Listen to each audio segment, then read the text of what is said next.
Jornal da Rede Alesp. E a gente abre as nossas entrevistas aqui no Jornal da Rede Alesp. E o assunto, claro, no mundo, no Brasil e aqui em São Paulo é uma só: a vacinação contra a Covid-19. Nós vamos conversar agora com Caio Augusto Silva dos Santos, presidente da Ordem dos Advogados do Brasil, aqui de São Paulo. Bom dia, muito bem-vindo. A gente vai falar sobre o manifesto da OAB para garantir o direito a uma vacinação imediata. Bom dia. Bom dia, doutor Caio. Um prazer tê-lo aqui novamente na Rede Alesp, conversando conosco. Pois bem, né? Qual o principal objetivo, então, desse manifesto, juntamente da OAB, que visa essa garantia da população, o direito à imunização contra a Covid-19? Se o senhor puder explicar para quem nos ouve e nos vê agora, por favor. São três os principais objetivos. O primeiro deles é para incentivar a toda a população a seguir as recomendações da ciência, no sentido de que não há razão para ter qualquer receio para a submissão à vacinação. A vacinação é um recurso adequado de prevenção e que tem protegido toda a humanidade ao longo da sua história. Por isso, é preciso que toda a comunidade e a população tenha confiança nas autoridades médico-sanitárias, portanto, colaborando para que a vacinação ocorra de maneira espontânea e todos possam ser prevenidos. Por um outro lado, também este movimento e este manifesto pretende destacar que é responsabilidade do Estado o providenciamento de uma campanha de vacinação de maneira universal e gratuita. É preciso que todos tenham acesso à vacinação e que ela seja implementada de maneira gratuita para permitir com que a população, notadamente a população carente, seja efetivamente vacinada. Doutor Caio, no site da OAB São Paulo diz que a manifestação pública é um reflexo de decisões do governo federal, como veto à autorização de gastos especiais, que permitiria a vacinação ampla à população. O senhor pode nos esclarecer esse ponto, por gentileza? Sim, de fato, houve uma discussão no âmbito do Congresso Nacional, no sentido de aprovar a possibilidade da exceção ao teto de gastos para permitir com que o governo federal pudesse apresentar e aplicar recursos na questão envolvendo a vacinação. Não obstante esta legislação que foi discutida no âmbito do Congresso Nacional, o fato é que houve um veto por parte do governo federal, impedindo, portanto, este uso excepcional de recursos para as campanhas de combate ao coronavírus. O que temos chamado a atenção e faremos também através deste manifesto é a necessidade do Congresso Nacional derrubar este veto, afastando, portanto, quaisquer amarras no sentido de permitir, portanto, ao Estado o emprego dos recursos que sejam necessários para que haja uma vacinação ampla e o combate efetivo à proliferação do coronavírus. Agora, doutor Caio, justamente nós estamos falando, né, para que se tenha essa garantia de vacinação imediata, e muito se discutiu no momento anterior, no final do ano passado, sobre ser obrigatória ou não, né, que as pessoas sejam imunizadas. Falando pelo âmbito jurídico, às vezes as pessoas não conhecem, o governo estadual e federal podem obrigar as pessoas a se imunizar? Como é que funcionaria essa questão? O Supremo Tribunal Federal já se debruçou, destacou que é imperativo que nós façamos apenas uma diferenciação entre obrigatoriedade da vacinação e compulsoriedade dela. A vacina é obrigatória. Tanto é fato que, desde o Estatuto da Criança e do Adolescente, já havia a previsão muito clara, atribuindo responsabilidade aos pais para que zelem pela vacinação dos seus filhos. Essa discussão, portanto, ela já estava, de uma certa medida, resolvida na legislação ordinária, como é o caso do Estatuto da Criança e do Adolescente. Entretanto, diante dessas novas discussões, o Supremo Tribunal Federal destacou que, embora não se possa levar à força alguém para se submeter à vacinação, o fato é que a obrigatoriedade dela poderá implicar na restrição de direitos a determinadas pessoas que, no seu campo de individualidade, neguem-se a se submeter à vacinação. É preciso compreender que, ao mesmo passo que devemos respeitar a liberdade das pessoas, nós não podemos permitir que a individualidade possa colocar em risco toda a coletividade. Por isso, o Supremo Tribunal Federal já destacou que medidas como a restrição de pessoas que não queiram se submeter à vacinação, de estar em determinados locais, em locais públicos, podem ser implementadas, mas não, como dissemos, esta compulsoriedade no sentido de obrigar alguém efetivamente a se vacinar. Doutor, eu quero até pegar um gancho nisso que o senhor está explicando para imaginar uma hipótese. Pode ocorrer de repente, um estabelecimento comercial, privado, seja um hotel, seja um restaurante, ele exigir que para uma pessoa se hospedar ali ou para que uma pessoa jante ali, que essa pessoa comprove que tomou a vacina, esse tipo de coisa é cabível ou jamais pode ocorrer isso daqui para frente, em hipótese alguma?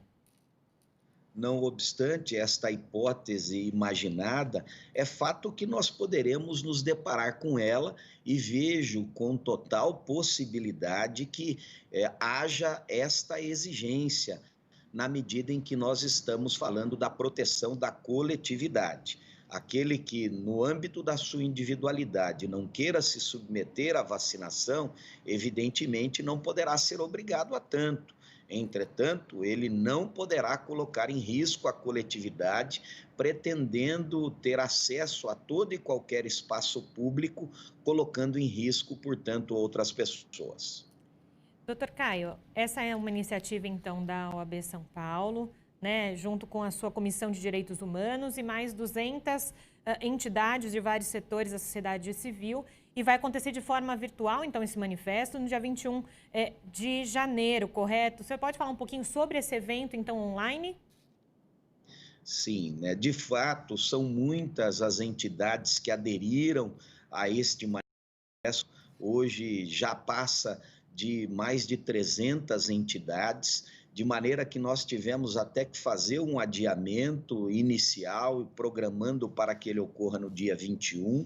E dentre estas entidades estão entidades que, ao longo da história do nosso país, também zelam pela proteção da coletividade, como é o caso não só da Ordem dos Advogados do Brasil, mas a Associação Brasileira de Imprensa, a CNBB, a Sociedade Brasileira pelo Progresso da Ciência e inúmeras outras entidades que colaborarão no sentido de fazer com que toda a coletividade acredite efetivamente na questão da ciência e permita com que a vacinação ocorra de uma maneira consciente.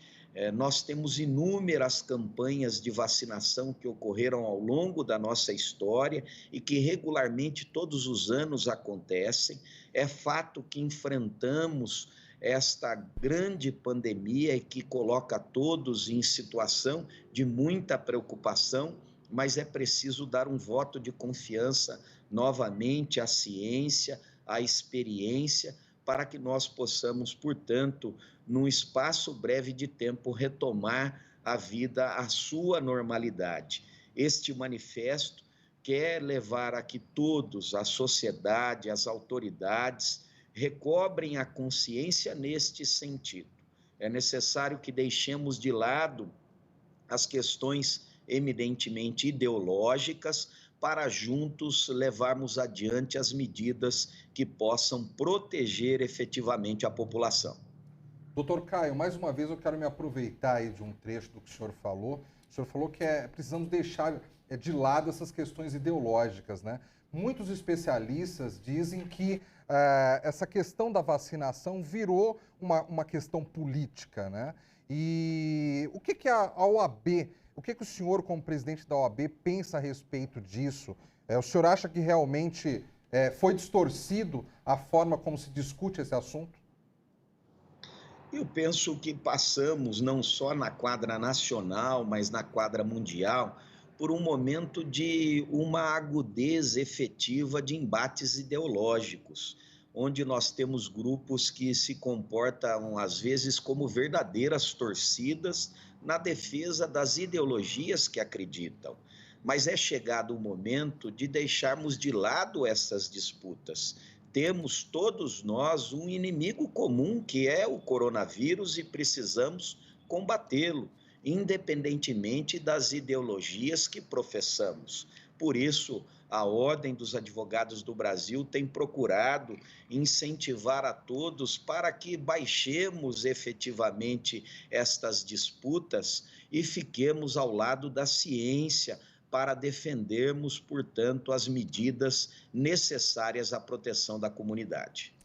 E a OAB São Paulo, em especial o senhor, já participou aqui, até virtualmente, o ano passado, de alguns eventos aqui da Assembleia Legislativa de São Paulo. Há uma interlocução entre o Legislativo e a OAB muito importante. E nesse momento, né, em que daqui a pouco começa a vacinação, nesse ano também que todo mundo precisará ser um pouco mais resiliente, essa interlocução entre sociedade civil e legislativo é muito importante e se faz necessário para o bem comum das pessoas, né? Não há dúvida, é preciso sempre dialogar, e os poderes constituídos são aqueles que detêm a legitimidade da condução de todas as ações necessárias à proteção da coletividade. Por isso, agradecemos muito esta interlocução com o Poder Legislativo e conclamamos a todos, Legislativo, Judiciário, Executivo e sociedade civil, para que recobremos o diálogo e efetivamente possamos caminhar de braços dados, de mãos unidas, para combater a proliferação do coronavírus. Doutor Caio, nesse momento que a gente vive essa pandemia, que muita coisa é novidade para todo mundo, existem muitas dúvidas, incluindo dúvidas no segmento jurídico, né?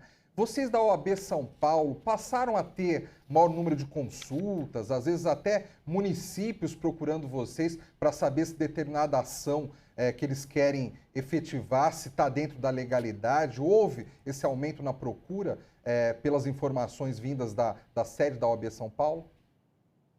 Sim, não há dúvida que isto ocorreu. A Ordem dos Advogados do Brasil sempre está presente no seio da sociedade e, por intermédio das suas subseções, no estado de São Paulo são 249 subseções, esta interlocução com os municípios ocorre todos os dias. E é fato que desde o início da proliferação, da existência deste grande mal que é o coronavírus, nós temos intensificado cada vez mais o diálogo, não só com a sociedade civil, mas também com os poderes constituídos, com os municípios, as câmaras municipais, tudo na intenção de formarmos um grande grupo para combatermos este mal comum. A discussão sobre a efetivação de medidas, da adaptação das legislações, tudo isso tem sido pauta corrente diária no dia a dia da Ordem dos Advogados do Brasil e das suas subseções na interlocução que faz com os municípios e as câmaras municipais no âmbito do estado de São Paulo. Doutor Caio, eu lembro que numa outra passagem do senhor aqui no Jornal da Rede Alesp, nós falávamos justamente sobre também o quanto o mundo do direito foi impactado nesse momento de pandemia. Hoje, qual que é o cenário no estado de São Paulo de advogados que acabaram tendo algum impacto financeiro? Como está essa questão aí que a OAB está olhando para o estado? O impacto ainda tem sido muito significativo. Nós tivemos uma mudança do dia a dia, da aplicação da justiça, das atividades advocatícias que implicaram, sem dúvida alguma, na necessidade de reavaliação de procedimentos. Desde o início da pandemia, estamos a conversar com todos os poderes constituídos, notadamente com as representações dos 6 tribunais do Poder Judiciário em atuação no âmbito do Estado de São Paulo, para que procedimentos sejam adotados para que nós retomemos ao máximo possível da proximidade à normalidade as atividades voltadas para o atendimento da população. Nós tivemos a necessidade do uso da tecnologia, permitir com que, através de atos virtuais, audiências, nós pudéssemos levar adiante todas essas atividades. E temos dito que a advocacia não é resistente ao uso da tecnologia. O que nós apenas não podemos concordar é que a tecnologia seja utilizada como forma de exclusão ou de atingimento apenas de estatísticas. Nós vivemos em uma sociedade onde grande parte da população, mais da metade dela, nem acesso à internet tem. E parte da que tem acesso à internet ainda se ressente de um sinal de pouca qualidade. E que, portanto, se nós utilizarmos o mecanismo da tecnologia como a única porta de entrada, a única porta de acesso ao Poder Judiciário, ao Poder Executivo ou ao Poder Legislativo, nós estaremos utilizando a tecnologia como forma de exclusão da grande maioria da comunidade. Por isso é que temos dito, somos favoráveis ao uso da tecnologia, mas ela deve ser adotada como mais uma ferramenta de inclusão, a permitir com que as pessoas acessem os poderes dos locais onde se encontram, mas que não sejam apenas a única, permitindo, portanto, que nós tenhamos várias formas de atendimento à população. A advocacia é a atividade essencial à administração da justiça, porque é através dela, como determina o mandamento constitucional do artigo 133, que o cidadão é respeitado nos seus direitos e que faz a sua interlocução na defesa dos seus direitos. Doutor Caio Augusto Silva dos Santos, presidente da OAB São Paulo. Muito obrigado pela sua participação aqui no Jornal da Rede Alesp. Nós é que agradecemos a oportunidade, parabenizando a Rede Alesp por sua atividade em favor de toda a coletividade. Bom dia, bom trabalho, doutor.